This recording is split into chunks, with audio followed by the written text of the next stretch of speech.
WhatsApp guys, আমরা এখন বাইতুল মোকাররমে যাওয়ার জন্য সকাল সকাল বের হয়ে পড়লাম। এখন আমরা মগবাজার ডাক্তার গলিতে আছি। এখন আমরা বাইতুল মোকাররমের উদ্দেশ্যে রওনা দিব। যাই বাস দিয়ে যাব, যাইতে 15 মিনিট লাগবে।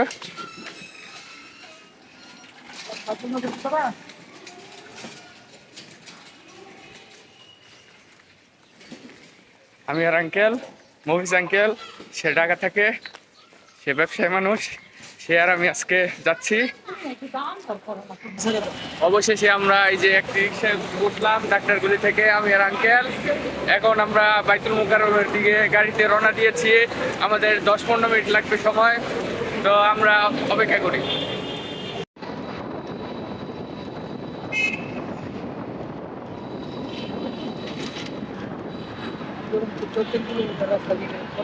যে এই রাস্তাটি দেখতে পাচ্ছেন, এই রাস্তায় 12 ডিসেম্বর 2025 সালে এই রাস্তায় এই যে এখানে হাতিকে গুলি করা হয়েছিল। ওই যে ওই সামনে জায়গাটি দেখতে পাচ্ছেন, ওই যে ওখানে হাতিকে গুলি করা হয়েছিল এখানে। পরিশেষে আমি আর আঙ্কেল চলে আসলাম বাইতুল মোকাররমে।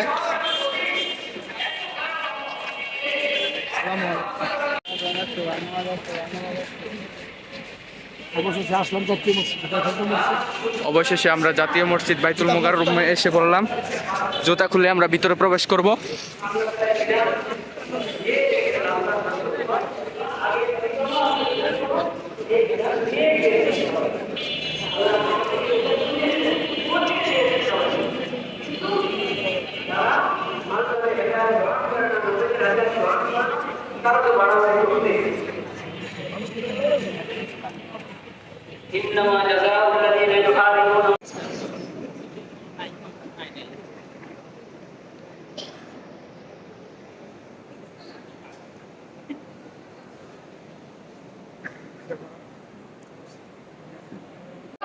দেখতে পাচ্ছি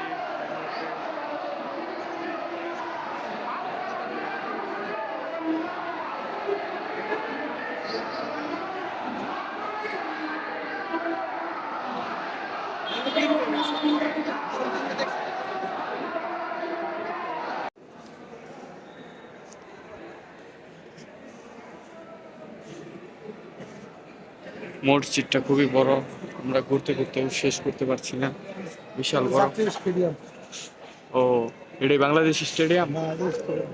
এই বিল্ডিংটাতে হয় না স্টেডিয়ামের ভিতরে ঢুকে যাবো এখন। হ্যাঁ, স্টেডিয়াম তো মারা এখন।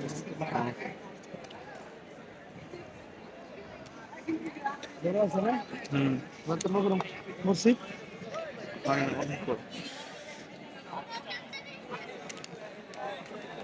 এই যে জাতীয় স্টেডিয়াম।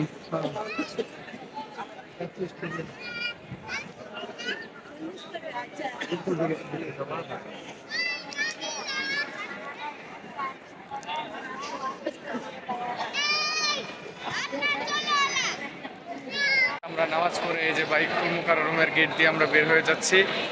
বের হব আমি আর আঙ্কেল। কারণ মসজিদটি খুবই বড় এবং জনসংখ্যা খুবই বেশি হয়।